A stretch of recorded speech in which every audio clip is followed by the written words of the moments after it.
y'all, it's me, Sister Girl Tuesday, back at it again with another video. And keeping with our Black History Month theme, I'm going to be opening up today's show with a quote. And today's quote comes from Arthur Ashe.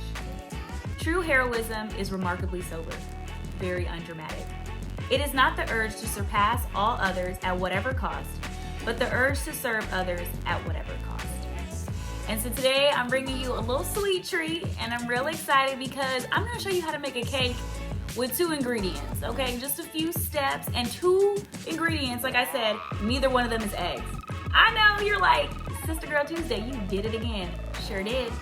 So if you're looking for a super yummy, quick, like anybody can do it type cake recipe, just keep watching. Oh, and by the way, shout out to my friend who made this shirt for me with a little Mother Africa on it, you know what I'm saying? Finish with my sidebar. You already know, before you go, don't forget to like, comment, share, and subscribe, and I'll see y'all next time.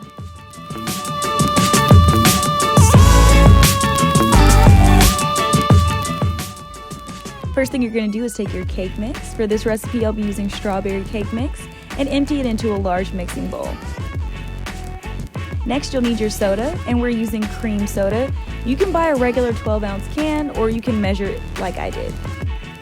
And then you're just going to mix it together until everything is well combined. You can use a whisk, or you can be like me and use a spoon, or you can use a hand mixer, whatever you like. And so this is about the consistency that we're looking for, just like regular cake mix if you used all the traditional ingredients. And then I've got a pan that's just greased with some cooking spray that I'm going to add my mix. This will actually make 2 round cake pans. Put it in your oven, and then I just added a little simple powdered sugar icing, and voila! So let me know what you think in the comment section below.